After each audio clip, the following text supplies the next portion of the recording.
Tuesday, Wednesday, Thursday, Friday, 5 दिन ये, और 6th डे एक्सटेंडेबल होगा अगर ज़रूरत पेश आई तो टारगेट यही है कि चूँकि अक्सर बच्चों को पहले 4 चैप्टर्स आते हैं, माइक्रो हर बच्चे का नॉर्मली तैयार होता है, तो उस पर हम टाइम नहीं लगा रहे होंगे और मैक्रो पे काम कर रहे होंगे। फिर मैक्रो में भी कुछ एरियाज़ हम लोग क्लास में कवर करेंगे, और जो बिल्कुल ही रीडिंग वाले एरियाज़ हैं वो मैं आप लोगों को रिकॉर्डिंग के फॉर्म में दे रहा हूँ। तो कोशिश यही होगी कि हम 6 डेज़ के अंदर चैप्टर नंबर 5 से लेके और 13 तक इसको फिनिश करें। तो अब चूँकि आप लोग मेरे लिए तो नहीं है, तो मैं इसको अज्यूम करके चलूँगा कि आप लोग सारे ज़ीरो पे खड़े हैं, ठीक है। कुछ आता है तो भी वो ज़ीरो पे है, कुछ नहीं आता तो भी वो ज़ीरो पे ही है, ताकि किसी को भी कोई अनड्यू एडवांटेज ना मिल जाए। डन, चलें जी। नेशनल इनकम से कहानी को लेकर चलते हैं। पेस थोड़ी सी तेज़ होगी, आपने कॉपरेट ज़रूर करना है। नेशनल इनकम को अगर हम अंडरस्टैंड करने की कोशिश करें तो सबसे पहले हमारे पास ये एक डायग्राम आती है। इस डायग्राम को ज़रा गौर से देखें और मुझे बताएं इसमें कितने सेक्टर्स हैं। सेक्टर,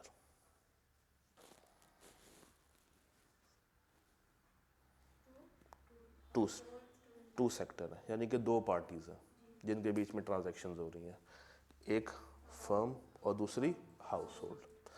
अब हो क्या रहा है, इसको समझने के लिए हम एक एग्जांपल लेके चलते हैं। लेट्स सपोज एक गांव है, दूर दराज में गांव बसता है, और अभी उसके ऊपर कोई इतनी डेवलपमेंट नहीं है, लोग उस गांव को बहुत ही कम जानते हैं, और चूँकि लोग कम जानते हैं तो वहाँ पे अभी तक गवर्नमेंट का भी कोई ख़ास अमल दखल नहीं है, और ना ही वहाँ पे कोई इंपोर्ट एक्सपोर्ट होती है।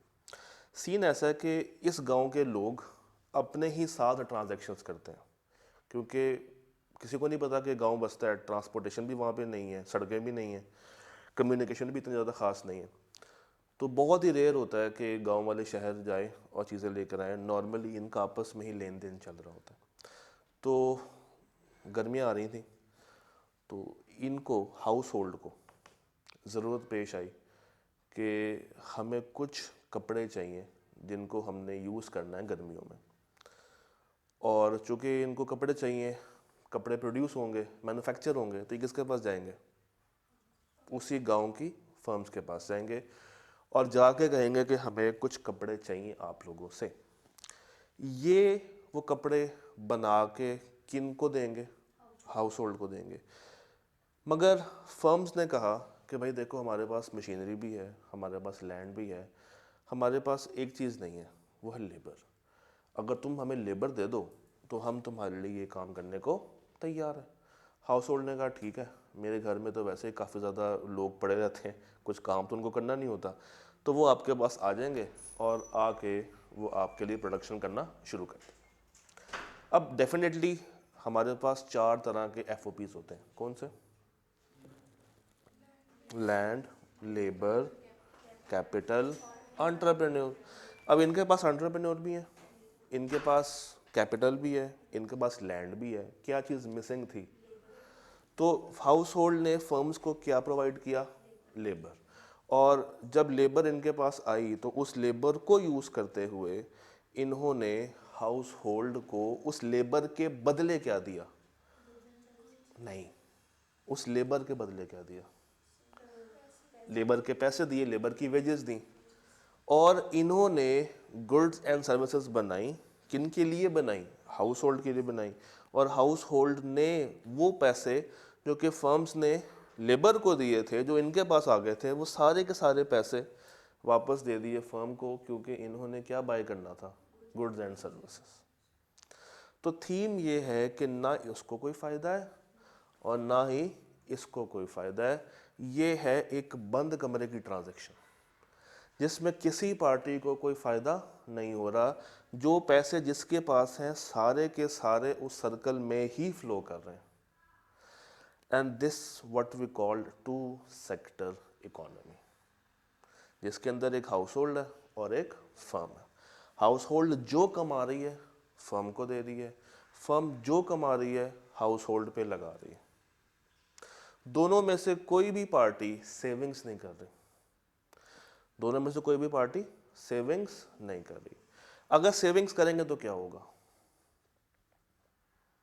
अगर सेविंग करें, फर्ज करें हाउस होल्ड सारे पैसे फर्म को नहीं देती, कुछ पैसे बचा के अपनी जेब में डाल देती है और बाकी पैसे फर्म के हवाले कर देती है, तो अब क्या होगा? वो पैसे जो इकोनॉमी में फ्लो कर रहे थे वो कम हो जाएंगे, नॉर्मल से कम हो जाएंगे।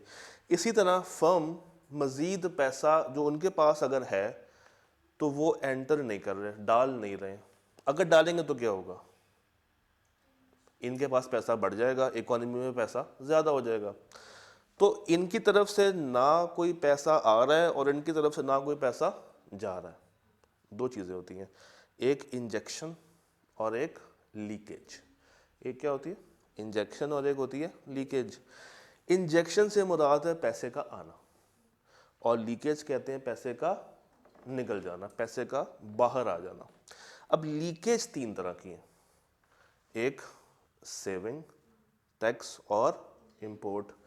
और अगर मैं यहाँ पर आऊँ, इंजेक्शन भी तीन तरह के हैं। सेविंग का ऑपोजिट इन्वेस्टमेंट, टैक्स का ऑपोजिट गवर्नमेंट एक्सपेंडिचर, इंपोर्ट का ऑपोजिट एक्सपोर्ट। तो this is a two sector economy, और इसके अंदर हम नेशनल इनकम का एक सर्कुलर फ्लो देख रहे हैं कि जो इनकम इसने कमाई वो यहाँ पर आ गई, जो इसने हासिल की वो सारी की सारी फर्म को वापस मिल गई। और ये अभी टू सेक्टर के लिए। अच्छा, इस टू सेक्टर को अगर मैं थ्री सेक्टर में कन्वर्ट करना चाहूँ तो तीसरा सेक्टर कौन सा बीच में ऐड करूँगा? अगर इस टू सेक्टर को थ्री में कन्वर्ट करने में इंटरेस्टेड हूँ तो तीसरा सेक्टर मेरा कौन सा आएगा?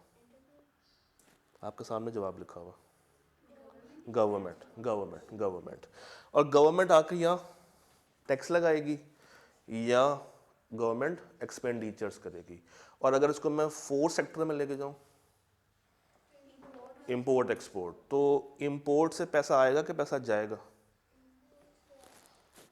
इंपोर्ट इज कि हम बाहर से कोई चीज़ मंगवा रहे हैं तो हमारा पैसा बाहर जा रहा है, और एक्सपोर्ट इज कि हमने बनाया और हम बाहर दे रहे हैं तो पैसा रिसीव हो। तो अगर फर्ज करें ये आपस में ट्रांजैक्शंस कर रहे हैं, एक दिन अचानक से कोई मीडिया का नुमाइंदा वहाँ पहुँच जाए उस गांव में और ख़बर ब्रेक कर दे कि जनाब एक गांव बसता है जहाँ पे कुछ लोग बहुत ही ईमानदारी के साथ कारोबार कर रहे हैं, तो सबसे पहले गवर्नमेंट पहुँचेगी और जाके क्या लगाएगी, और उस टैक्स के पैसों से क्या दे रही होगी, सब्सिडी या गवर्नमेंट एक्सपेंडिचर भी कह सकते हैं। और दूसरी तरफ जब गवर्नमेंट वहाँ पे ऐड हो गई तो आहिस्ता आहिस्ता खबर मज़ीद फैलेगी कि इनके पास जो सामान बनता है, जो कपड़ा बनता है, वो बहुत ही अच्छी क्वालिटी का है। तो ये खबर जब लीक होगी सोशल मीडिया पे तो लाजमी बात है कि जो इंपोर्ट एक्सपोर्ट को डील करते हैं वो भी अट्रैक्ट होंगे। तो जब इनके पास ऑर्डर आएगा एक्सपोर्ट का कि तुम माल बनाओ और बना के भेजो, तो इनको पैसा मिलेगा कि पैसा जाएगा? मिलेगा। और दूसरी तरफ उस एक्सपोर्ट माल को बनाने के लिए अच्छी मशीनरी चाहिए होगी, अच्छा रॉ मटेरियल चाहिए होगा। अभी तो ये आपस में गुजारा कर रहे थे, तो इनको वो चीज़ें क्या करनी पड़ेंगी? इंपोर्ट करनी पड़ेंगी। तो तीन तरह की इकोनॉमीज हमारे पास एग्जिस्ट करती है, एक टू सेक्टर, एक थ्री सेक्टर और एक फोर्थ सेक्टर। टू सेक्टर के अंदर फर्म और हाउस होल्ड, थ्री सेक्टर के अंदर फर्म, हाउस होल्ड और गवर्नमेंट, और फोर में फर्म, हाउस होल्ड और इंपोर्ट एक्सपोर्ट या फॉरेन ट्रेड। ये बात समझ आती है यहाँ तक? अच्छा, आ जाओ आ जाओ। अब इसी चैप्टर के अंदर हमारे पास इसी चैप्टर के अंदर हमारे पास अब कुछ चीज़ें हैं, इनको डिस्कस करते हैं।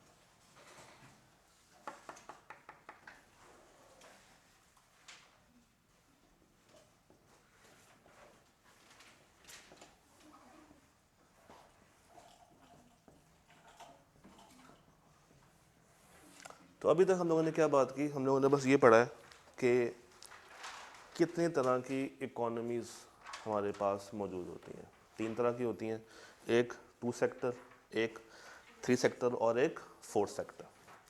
मैंने आपके सामने कुछ अल्फाज लिखे हैं। एक लिखा है डोमेस्टिक, एक वर्ड लिखा है नेशनल, एक वर्ड लिखा है ग्रॉस, एक लिखा है नेट, एक लिखा है नॉमिनल, फिर लिखा है ऊपर देखिए ज़रा, और एक मार्केट प्राइस। ज़रा पहले इन अल्फाजों को समझ लेते हैं। अगर आपको ये अल्फाज समझ आ गए तो चैप्टर की रूह आपके हाथ में आ जाएगी। डोमेस्टिक, या चलें आसान वाले पहले कर लेते हैं। ग्रॉस, ग्रॉस किसे कहते हैं? What is gross? ज़रूरी नहीं है कि टैक्स ही हो, किसी भी तरह की डिडक्शन हो सकती है। और कोई ग्रॉस को एक्सप्लेन करना चाहे आप में से? एनीवन? इनकम? नहीं। ग्रॉस मजमूई तौर पे, कंबाइन, मिला हुआ। और कोई आप में से? ग्रॉस, ग्रॉस, ग्रॉस किसे कहते हैं? क्या?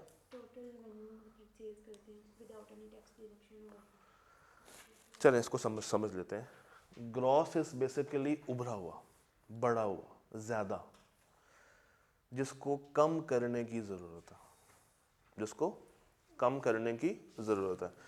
फ़र्ज़ करें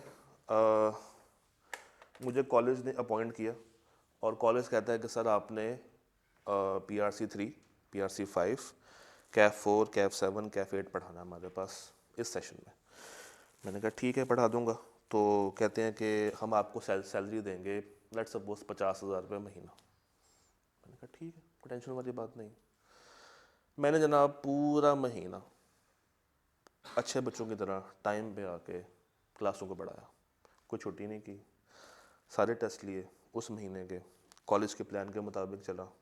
कॉलेज ने जो जो बातें बताई थी उन बातों पे अमल किया। तो जब सैलरी लेने की बारी आई, मैं गया अकाउंटेंट के पास और मैंने पूछा कि भाई सैलरी दे दो। तो उसने कहा सर सैलरी तो आपको मिल जाएगी, ये रही आपकी सैलरी।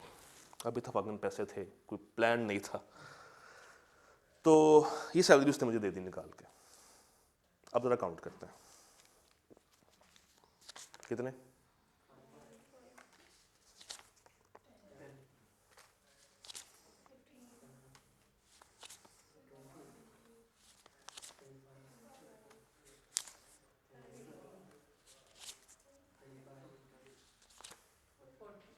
बस ये दिया उसने मुझे। मगर एग्री क्या हुआ था? एग्री क्या हुआ था? 50,000। ये 50,000 इज ग्रॉस। ये 50,000 क्या है? ये ग्रॉस है। कॉलेज मुझे क्या पे कर रहा है? 40। मैंने कहा कि भाई ये 10,000 रुपये कम क्यों? तो उन्होंने मुझे ये बताया कि सर गवर्नमेंट ने हमें कहा हुआ है कि आप जब भी अपने टीचर को पे करेंगे, उसको सैलरी देंगे, तो आपने टैक्स काटना है। क्या काटना है? टैक्स काटना है। या आपने किसी भी तरह की डिडक्शन करनी है। क्या करनी है? डिडक्शन करनी। तो हमने डिडक्शन की है 20%। तो 50,000 का 20% क्या होता है? 10,000। और हमने ये 10,000 रुपया आपका काटा है और हम ये पैसे आपकी जगह पे गवर्नमेंट को जमा करा देंगे as your income tax.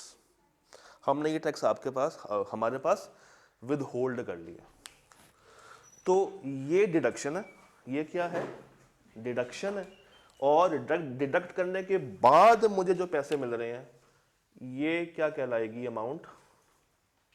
Net amount. ये अमाउंट क्या कहलाएगी? Net amount. तो ग्रॉस में और नेट में फ़र्क समझ आया? ग्रॉस इज समथिंग जिसमें से अभी तक कोई भी डिडक्शन नहीं हुई, और नेट इज समथिंग जो मुझे अभी तक वहाँ से पैसे मिल गए। डिसाइड क्या हुआ था? 50, वो 50 क्या था ग्रॉस, और मिले कितने 40, ये 40 क्या है नेट। तो ग्रॉस से अगर मैं नेट पे जाऊंगा तो मैं ऐड करूंगा कि लेस करूंगा, लेस करूंगा। और वो डिडक्शन किसी भी तरह की हो सकती है, जरूरी नहीं है कि वो टैक्सी हो, deduction can be of any type. तो ग्रॉस ज्यादा है कि नेट ज्यादा है, ग्रॉस ज्यादा। ये दो बात समझ आ गई। अब ऊपर के दो लफ्ज समझ लेते हैं, एक है डोमेस्टिक और एक है नेशनल, एक डोमेस्टिक और एक नेशनल।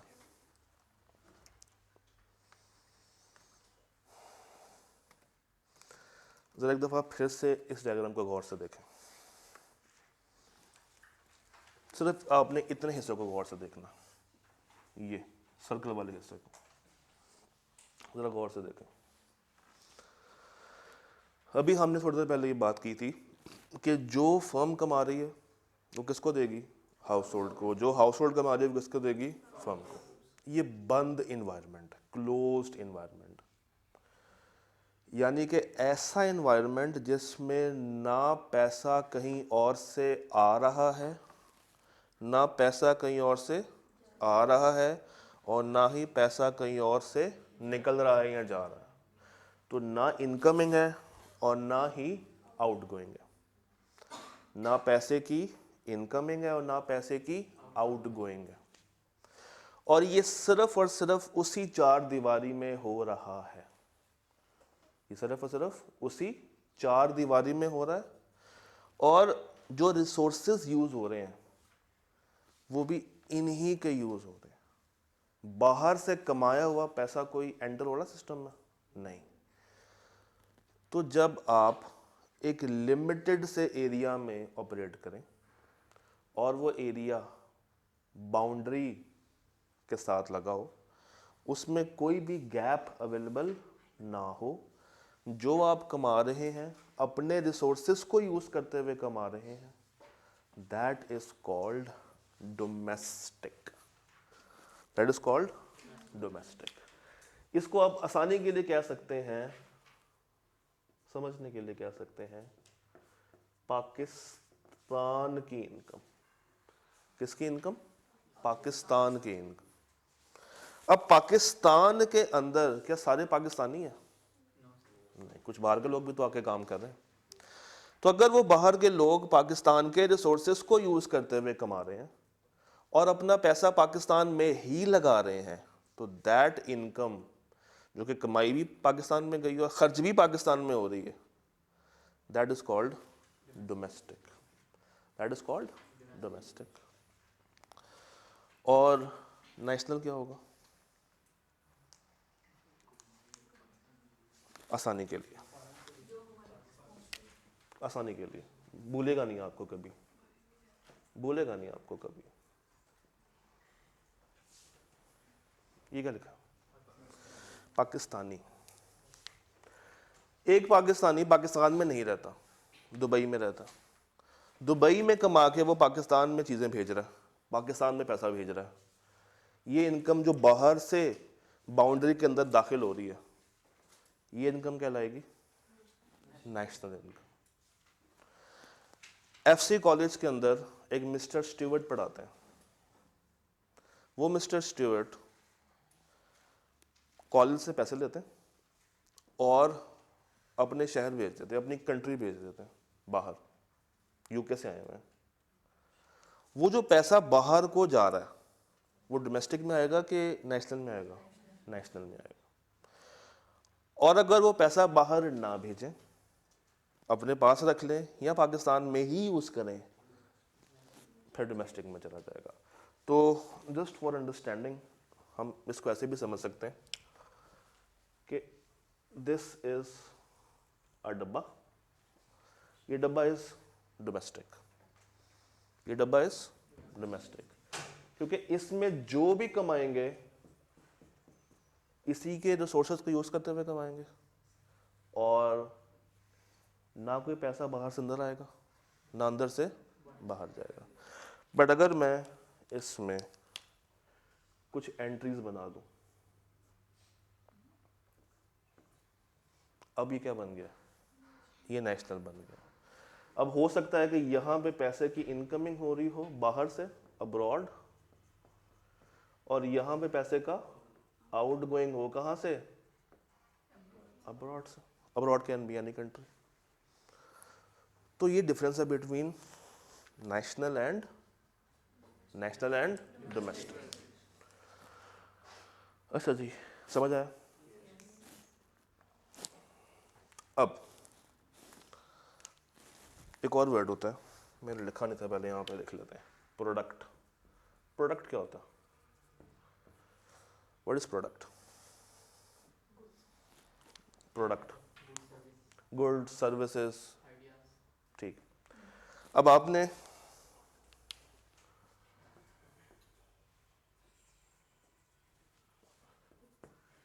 मुझे बताइएगा मैंने क्या लिखा।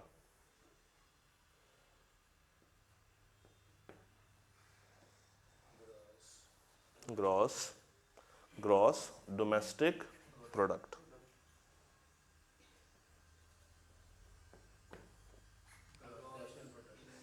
ग्रॉस नेशनल प्रोडक्ट,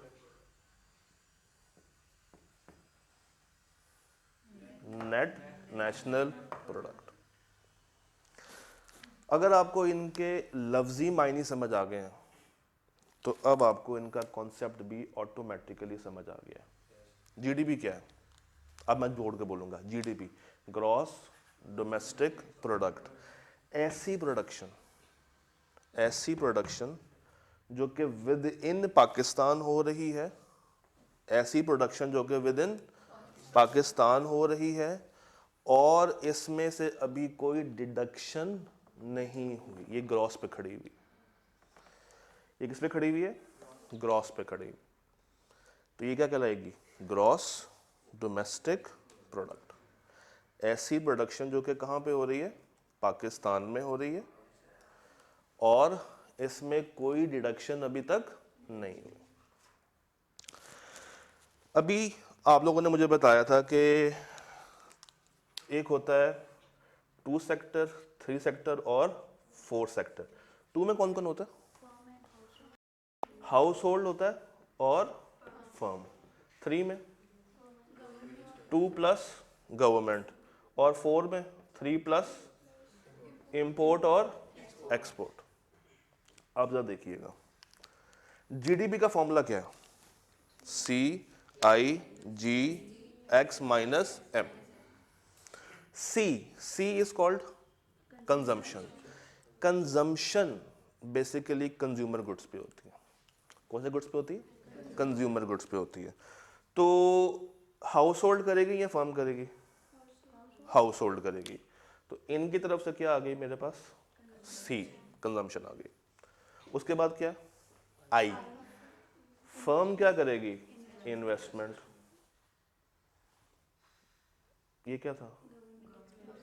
अब गवर्नमेंट टैक्स, अगर टैक्स लगाएगी तो माइनस हो जाएगा, और अगर एक्सपेंडिचर कर रही है तो ऐड हो जाएगा। और ये क्या था? Import export, X minus M. तो जीडीपी का फॉर्मूला क्या बन गया?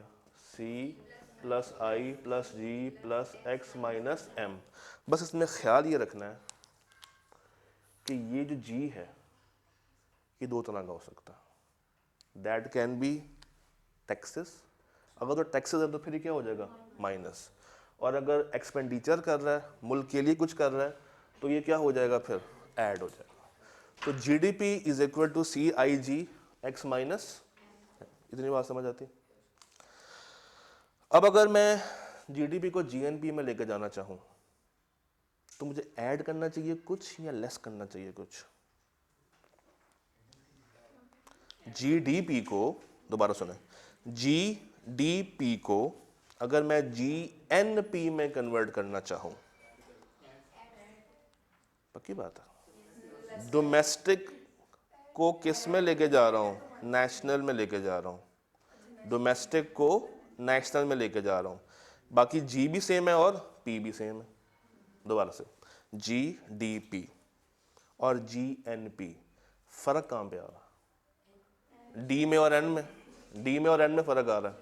तो डी क्या था मेरे पास, डोमेस्टिक, एन क्या था मेरे पास, नेशनल। डोमेस्टिक थी उसी बाउंड्री के अंदर, और नेशनल में पैसा आ भी सकता है और पैसा जा भी सकता है। तो अगर पैसा आ रहा है ऐड कर लूंगा, पैसा जा रहा है माइनस कर लूंगा। तो जीडीपी को जीएनपी में कन्वर्ट करने के लिए इनकमिंग को ऐड कर दें और आउटगोइंग को माइनस कर दें, तो मेरे पास फॉर्मूला कुछ ऐसा बन जाएगा। इनकम रिसीव्ड को ऐड कर लेना और इनकम टेकन को माइनस कर लेना। तो अगर जीडीपी मेरे पास 500 था, कितना मैंने बाहर से मजीद कमा लिया 250, कितना मैंने बाहर भेज दिया 200, इसको नेट करें 50 तो 500 प्लस 50 550, 500 प्लस 50 कितना हो गया 550। यहाँ तक क्लियर? जी जी। डोमेस्टिक में इंपोर्ट एक्सपोर्ट क्यों आई? हाँ, I was waiting for this question. यहाँ पे ये जो हम इनकम की बात कर रहे हैं ना, ये वो इनकम है जो कि इंपोर्ट एक्सपोर्ट से हट के। असल में क्या होता है, जब हम जीडीपी निकालते हैं ना, तो जीडीपी का एक दूसरा नाम होता है नेशनल इनकम। जीडीपी का दूसरा नाम क्या है? National income. और नेशनल इनकम में हम सारे सेक्टर्स को लेके चल रहे होते हैं, सी को भी, आई को भी, जी को भी, और एक्स माइनस एम यानी कि फॉरेन ट्रेड को भी। ये जो इकोनॉमिस्ट हैं वो ये कहते हैं कि जब आप जीएनपी निकालें तो इसमें आपने बस वो इनकम को प्लस माइनस करना है जो कि इंपोर्ट एक्सपोर्ट के अलावा है, और वो बंदे कमा के अपनी कंट्री को भेज रहे हैं या बाहर से पैसा सिर्फ आ रहा है, गुड्स का कोई तबादला नहीं हो रहा, सिर्फ मनी ट्रांसफर हो रही है। क्योंकि गुड्स का तबादला हम ऑटोमेटिकली कहाँ पे ले चुके होते हैं, यहाँ पे ले चुके होते हैं। बात समझ आई? तो अगर फर्ज करें मेरा भाई बाहर सऊदीया में काम करे और सऊदीया में कमा के वो पैसा पाकिस्तान में भेजे, मुझे भेजे, तो क्या उसके बदले उसको मैंने कोई गुड्स भेजी? नहीं। तो क्या ये एक्सपोर्ट इंपोर्ट काउंट होगी? नहीं। अब कमा वो कहाँ पे रहा है? सऊदीया में। रिसोर्सेज कहाँ के इस्तेमाल हो रहे हैं? सऊदीया के। मैं कहाँ बैठा हूँ? पाकिस्तान में। क्या ये मेरी जीडीपी में शामिल होनी चाहिए? नहीं, ये मेरी जीडीपी में शामिल नहीं होगी। मुझे तो बैठे बिठाए पैसा आ रहा है। क्या मैंने पाकिस्तान के रिसोर्सेज को यूज़ किया? नहीं। क्या मेरे भाई ने यूज़ किया? नहीं किया। ये मनी का इनफ्लो है। अच्छा, पैसा आ गया, इसके बदले उसको मैंने कोई कंसिडरेशन पे की है? कोई मैंने उसको सामान भेजा? नहीं। क्या कोई बिजनेस ट्रांजैक्शन की है? नहीं। तो ये जब आप जीडीपी को जीएनपी में लेकर आते हैं ना, तो कहाँ गया ये जो इनकम है, income received and income taken, ये अदर देन बिजनेस ट्रांजैक्शन, इसमें सिर्फ पैसा आ रहा है या पैसा जा रहा है, उसके बदले कोई गुड्स का तबादला नहीं हो रहा। तो जीडीपी के अंदर चूंकि तीनों सेक्टर्स को हमने पूरा करना है, तो गवर्नमेंट के केस में हमने जी ले लिया, और फॉरेन ट्रेड के केस में हमने क्या ले लिया? एक्स और एम। मगर यहाँ पे ये जो इनकम आ जा रही है, this income is not because of import export, this income is वो इनकम जो कि बैठे बिठाए मुझे आ रही है या मैं भेज रहा हूँ without any exchange of goods. Point समझ आया? अच्छा जी, अब जरा मुझे बताइएगा, हमने जीडीपी निकाल लिया, हमने जीएनपी निकाल लिया, अगला स्टेप क्या होना चाहिए? एनएनपी। तो एनएनपी का फॉर्मूला क्या बनेगा? जीएनपी में से कुछ मुझे माइनस करना पड़ेगा, क्योंकि अब मुझे ग्रॉस को किस में लेकर आना है? नेट में लेकर आना है। तो टेक्निकली हमें कुछ ना कुछ तो माइनस करना पड़ेगा। वो माइनस क्या होता है? वो माइनस होती है डेप्रिसिएशन। वो माइनस क्या होती है? डेप्रिसिएशन। तो अब अगर मेरे पास जीएनपी आया हुआ कितना?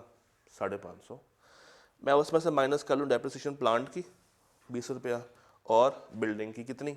30 रुपये, तो मेरे पास एनएनपी कितनी बचेगी? 500। ये पॉइंट समझ आया? अच्छा,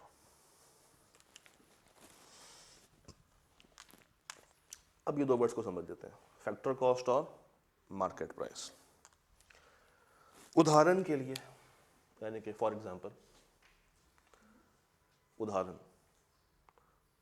आप लोगों ने कोक बनानी है। क्या बनानी? कोक। कोक बनाने के लिए लैंड चाहिए, लेबर चाहिए, और क्या चाहिए होता है? कैपिटल चाहिए और एंटरप्रेन्योर चाहिए। लेट्स सपोज 20 रुपए की लैंड चाहिए, 30 रुपए की लेबर चाहिए, 40 रुपए का मुझे कैपिटल चाहिए। कितने पैसे हो गए? 90 हो गए। और 10 रुपए का एंटरप्रेन्योर चाहिए।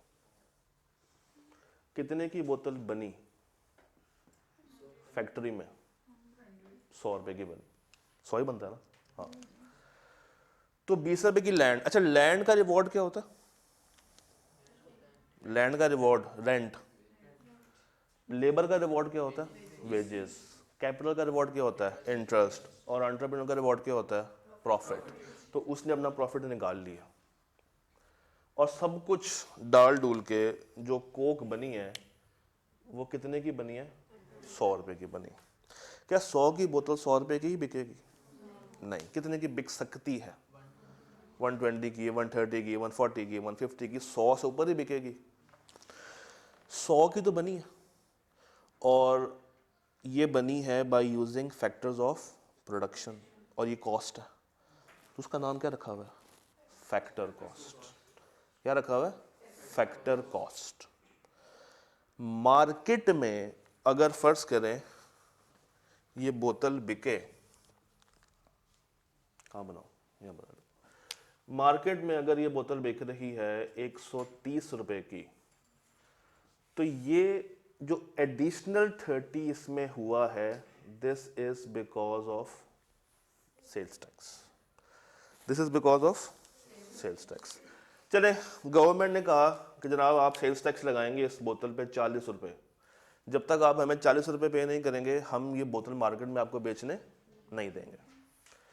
फिर रमज़ान शुरू हो गया तो गवर्नमेंट ने कहा चलो हम तुम्हें सब्सिडी दे देते हैं 10 रुपए की। तो अब बोतल मार्केट में कितने की बिकेगी? 100 की, 110 की, 140 की, या 150 की, या 130 की? 130 की। 100 तो फैक्टर कॉस्ट थी, और इस फैक्टर कॉस्ट में इस एंटरप्रेन्योर का प्रॉफिट ऑलरेडी शामिल हो चुका है, तो उसको दोबारा से कैलकुलेट आप लोगों ने नहीं करना। इसमें मजीद 40 रुपए मैंने किस चीज का ऐड किया? Sales tax. और क्या माइनस किया है? सब्सिडी। तो फैक्टर कॉस्ट थी 100, मार्केट प्राइस निकल आई 130। फॉर्मूला क्या बना?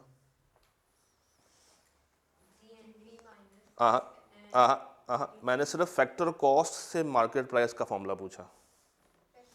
आपके सामने लिखा हुआ है। फैक्टर कॉस्ट में क्या ऐड करूं? Sales tax. क्या माइनस करूं? सब्सिडी। मैं कहां पे पहुंच जाऊंगा? कहां पहुंच जाऊंगा?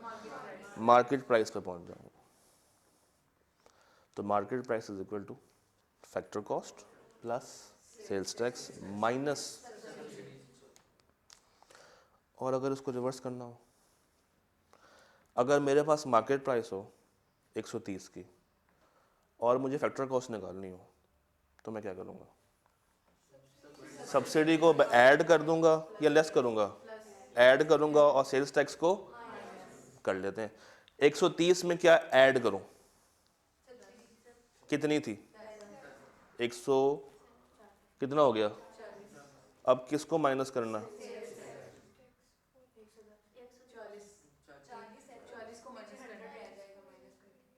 100 पे आ गया। अल्लाह का शुक्र।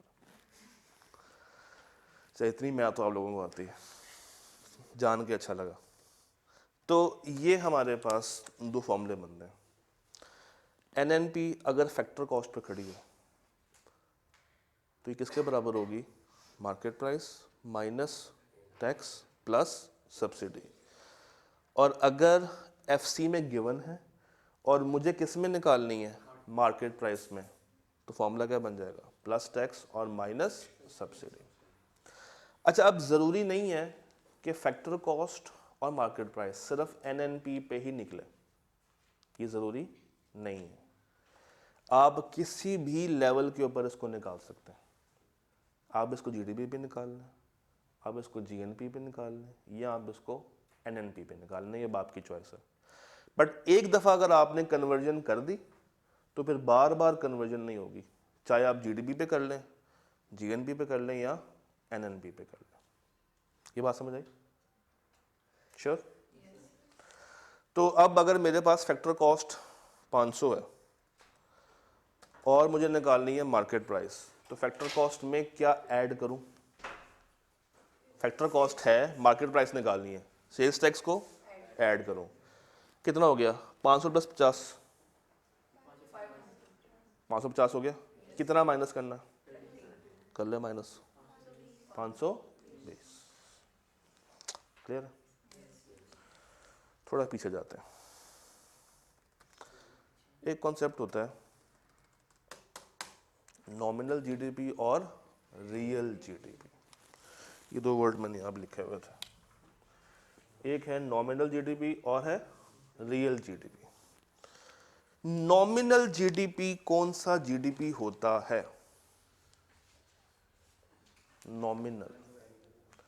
नॉमिनल जीडीपी वो जीडीपी है जिसमें इन्फ्लेशन ऐड हो चुकी है।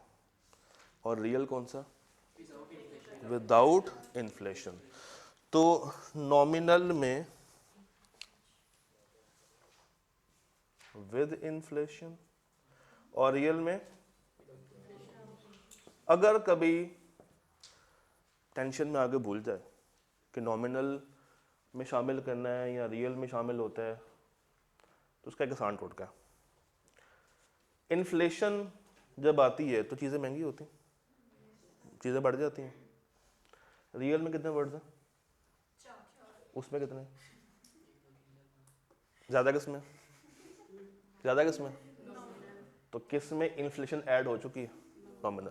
अगर कभी भूल जाए तो नॉमिनल मीन्स ऐसी वैल्यू जिसमें इन्फ्लेशन का इम्पैक्ट आ चुका है। और दूसरी कौन सी है? रियल।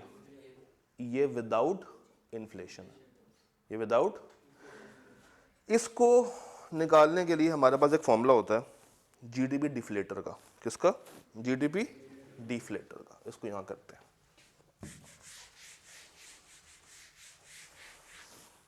लेट्स से एक बेकरी, और बेकरी बेचती है ब्रेड। ईयर 1 बेकरी ने 50 रुपए के हिसाब से 100 ब्रेड्स बेची, तो बेकरी की इनकम कितनी होगी?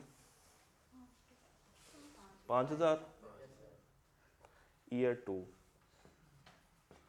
बेकरी ने 60 रुपए के हिसाब से 100 ब्रेड्स बेची, 6000। अब मालिक बड़ा खुश, कहता है पहले साल में 5000 रुपये की सेल हुई थी, दूसरे साल में 6000 रुपये की सेल हुई है, हम तो तरक्की कर रहे हैं। इसे कोई समझाए कि ये तरक्की नहीं है। तरक्की उस वक्त होती जब इसने नंबर ऑफ ब्रेड ज़्यादा बेची होती। वो कितनी बेच रहा है? 100। ईयर 1 में भी 100 और ईयर 2 में भी 100। इसका मतलब है कि ये जो 50 से 60 पे इंक्रीज आया है, ये इंक्रीज जो उसकी प्राइस में हुआ है, ये किस वजह से हुआ होगा? ये मार्केट प्राइस क्यों बढ़ी है? इन्फ्लेशन की वजह से। तो मुझे आप बताओ, ईयर 1 नॉमिनल या रियल? ईयर 1 आखिरी फैसला, पक्की बात। ईयर 1 रियल है और ईयर 2 क्या है? Nominal. Year 1 is real, this is nominal. अब अगर मुझे ये निकालना है कि महंगाई कितने परसेंट है, क्या कितने परसेंट है महंगाई, तो हम यूज करेंगे जीडीपी डिफ्लेटर। क्या यूज करेंगे? ये लिखा हुआ है जीडीपी डिफ्लेटर। इसका फॉर्मूला होता है nominal GDP divided by real GDP. जरा निकालें, नॉमिनल को डिवाइड करें रियल से, यानी कि 6000 ऊपर रखें, 5 रखें नीचे। आंसर क्या आता? हाय ना यूज करें, अलाउ नहीं है, फिर वहां जाके परेशान होते रहते हैं। 1.2 1.2 इज योर जीडीपी डिफ्लेटर। अब एक काम करें, इस 5000 को 1.2 से मल्टीप्लाई करें। 5 1 जार 5, 5 2 जार 10, तो 5 + 1 6 ही आएगा। तो अब 5 से अगले साल 6000 रुपये के ऊपर मेरी जीडीपी चली गई। इसका मतलब है कि महंगाई 1.2 टाइम्स बढ़ गई। महंगाई कितने टाइम्स बढ़ी है और कितने परसेंटेज में बढ़ी है? इसको 100 से मल्टीप्लाई कर लें। 1.2 को 100 से मल्टीप्लाई करें,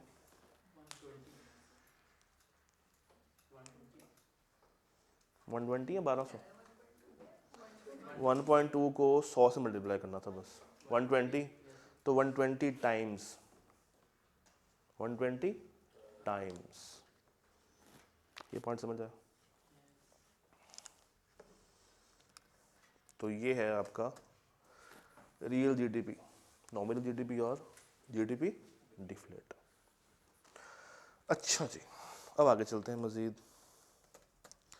हम लोग यहाँ पे खड़े हुए थे आगे, हम लोगों ने लास्ट जो वैल्यू निकाली वो कौन सी थी? NNP eight market price. उसके बाद एक कॉन्सेप्ट आता है पर्सनल इनकम। पर्सनल इनकम से मुराद ये है वो इनकम जो कि अब इंसानों को जाएगी, कम्युनिटी को जाएगी या कंपनियों को जाएगी। वो जो हमने एनएनपी निकाली है वो नेशनल लेवल पे थी, कॉम लेवल पे थी, मुल्क लेवल पे थी। अब हमने निकालनी है पर्सनल लेवल पे। इसको निकालने के लिए आप कुछ चीज़ों को माइनस करेंगे और सिर्फ एक चीज़ को ऐड करेंगे। माइनस क्या क्या होगा? कॉर्पोरेट प्रॉफिट टैक्स, पहले सुन लें। कॉर्पोरेट प्रॉफिट टैक्स, फिर माइनस होगा अनडिस्ट्रीब्यूटेड प्रॉफिट, फिर माइनस होगा सोशल सिक्योरिटी अलाउंस, और ऐड क्या होगा? Transfer payments. इन चारों को पहले समझ लेते हैं। कॉर्पोरेट प्रॉफिट टैक्स, नाम से जाहिर है, कॉर्पोरेट इज कंपनी। कंपनियां जो टैक्स पे करेंगी, इनकम टैक्स, वो टैक्स जो कंपनीज पे कर रही हैं अपनी कमाई हुई इनकम पे, उसको क्या कहते हैं? Income tax. तो corporate profit tax is basically वो टैक्स जो कि उनकी इनकम पे पड़ रहा है, यानी कि इनकम टैक्स। और किसको पे कर रहे हैं? गवर्नमेंट को। तो पहला खर्चा किसको माइनस करना है? टैक्स को। टैक्स माइनस हो गया, कुछ पैसे बच गए होंगे। फिर कंपनियां क्या करती हैं? कुछ पैसा अपने पास सेव कर लेती हैं। कंपनियां कुछ पैसा अपने पास क्या कर लेती हैं? सेव कर लेती हैं।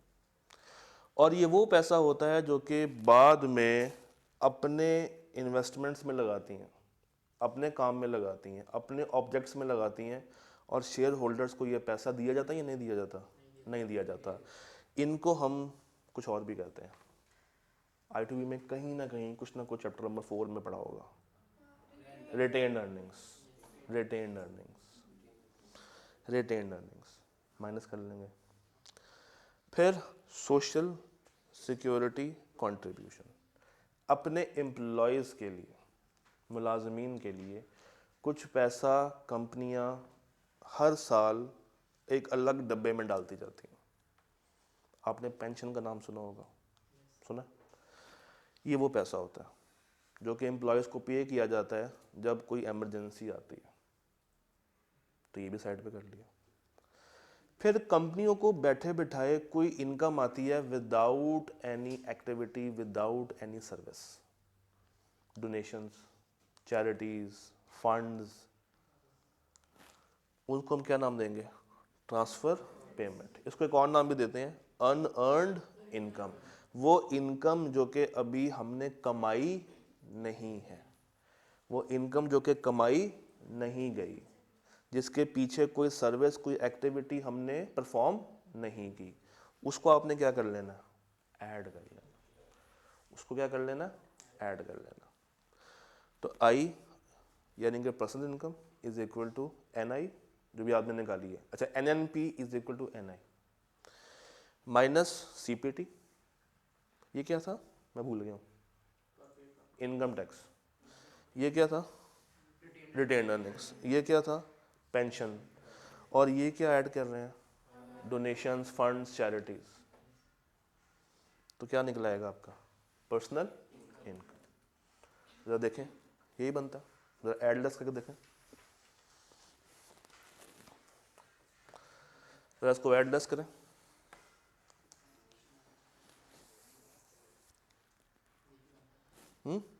ये बन रहा है ना, 500 जमा, नहीं जमा नहीं, 500 माइनस 50, 450 माइनस 30, 420 माइनस 25 कितना हो गया? 395 जमा 45, 440। ये क्या निकाला आपने? Personal income. अच्छा, अब ये पैसे किसके पास है? कंपनियों के पास है या इंसान लेवल पे आ गए हैं? अभी कंपनियों के पास है। अभी कंपनी ने ये पैसे इंसानों को ट्रांसफ़र करने हैं। इंसान के पास पैसा आ गया। गवर्नमेंट बड़ी चालाक होती है। कंपनी ने इनकम कमाई, गवर्नमेंट ने उन पे छापा मार के टैक्स ले लिया। अब वो इनकम कंपनियों से इंसानों को मिली, तो इंसान ने भी क्या देना होता है? इनकम टैक्स देना होता है। आपने पढ़ा होगा I2P के अंदर शुरू में कहीं कि डुअल टैक्सेशन होती है। ये ऐसे ही हो रही होती है। तो पहले कंपनियों से ले लिया, फिर जो कंपनी के पास 440 रुपये बच गए थे, ये 440 का डिविडेंड गया होगा इंसानों के पास, और इंसानों से उन्होंने फिर से टैक्स ले लिया होगा। That is called again income tax भी हो सकता है, प्रॉपर्टी टैक्स भी हो सकता है, हर वो टैक्स जो कि उसकी इनकम पे लग रहा। तो यहाँ पे दो मिसालें दी हुई हैं, एक इनकम टैक्स और एक प्रॉपर्टी टैक्स। करें माइनस 440 को माइनस 140 करें, 300। अब ये वो पैसा बच गया है जिसमें से अब कोई मजीद खर्चा नहीं होने वाला। ये 300 वो रकम है जिसमें से अब कोई मजीद खर्चा नहीं होगा, अनलेस वो इंसान खुद पैसे खर्चना चाहे। अनलेस अगर वो खुद से खर्चना चाहे तो ही खर्चा होगा ना। यानी कि ये वो पैसा है जिस पे अब किसी और का हक नहीं है। अब सिर्फ और सिर्फ हक किसका है? उस इंसान का। Disposable personal income. डिस्पोजेबल कहते हैं ऐसी चीज़ जिसको अब आप इस्तेमाल करेंगे फाइनली, खर्च होने वाली चीज़। डिस्पोजेबल कब सुना है ना? वो आप इस्तेमाल करके दोबारा से यूज़ करते हैं? नहीं, आप उसको वेस्ट कर देते हैं। तो अब ये वो पैसा इंसान के पास आ गया है जिसको या अब वो कंज्यूम करेगा या वो सेव करेगा। y is equal to C plus S। y क्या होता है? तो आप लोग सोए हैं। y is equal to C plus S। ये वो y है जो अब वो खर्च करेगा या वो सेव करेगा। डन यहाँ तक? ओके हो गया। फिर नीचे पर कैपिटा इनकम नाम की चीज़ आ रही है। ये एक सिंपल सा फॉर्मूला है, total income divided by number of population. फिर मेजरमेंट ऑफ नेशनल इनकम, इसके बारे में बस सुन लें। इसको निकालने की हमारे पास 3 तरह की अप्रोचेज होती हैं। एक कहलाती है प्रोडक्ट अप्रोच, दूसरी कहलाती है एक्सपेंडिचर अप्रोच, और एक कहलाती है इनकम अप्रोच। प्रोडक्ट, एक्सपेंडिचर और इनकम। अब मज़ीद आसानी, जो एक्सपेंडिचर है उसका फॉर्मूला कुछ ये है। ये तो फॉर्मूला के देखा देखा नहीं लगता है ना? कहाँ देखा है? Same formula. फिर जो इनकम अप्रोच है उसका फॉर्मूला कुछ ऐसा, लैंड का रेंट, वेज, इंटरेस्ट, ये भी देखा देखा लग रहा है। ये फैक्टर कॉस्ट है। ये क्या है? और जो अब आपकी प्रोडक्ट अप्रोच है, इसमें आपने ख्याल ये रखना है कि हर लेवल के ऊपर टोटल वैल्यू को ऐड नहीं करना। जैसे कॉटन परचेज की 100 रुपए की, कॉटन से यान धागा बना और उसका टोटल खर्चा आया उस कॉटन समेत कितना 200। फैब्रिक डाल के कितना खर्चा हो गया 250। कुल मिला के शर्ट बनाने पे खर्चा कितना आया 380। अब बेवकूफ़ों की तरह इन सब को ऐड नहीं कर लेना। मेरा टोटल खर्चा कितना हुआ 380। 100 का कॉटन, 100 में कितने ऐड करूंगा कि वो कॉटन को यान में कन्वर्ट कर लूंगा 100। तो 100 जमा 100। यान में कितने ऐड करूं कि मैं फैब्रिक बना लूंगा 100 जमा 100 जमा 50। फैब्रिक में कितने ऐड करूं कि मैं शर्ट बना लूंगा, ऐड करें सबको 380। तो ये भी क्या है 380। इन सब को दोबारा से डबल काउंटिंग इनकी नहीं करना। डन। अब एक आखिरी बात सुन लो, अगर डाटा अच्छा दिया हो, प्रॉपर दिया हो, तो इन तीनों का जवाब सेम आएगा। अगर डाटा सही दिया हुआ है तो आप NI किसी भी तरीके से निकाल लें, आपका आंसर हमेशा क्या आएगा सेम आएगा। डन। चैप्टर 5 अब आप लोगों ने पढ़ के आना। 15 मिनट की ब्रेक करते हैं, 10:15 मिलते हैं चैप्टर 7 के साथ। जाएं चुगलियां करके आए, भाग।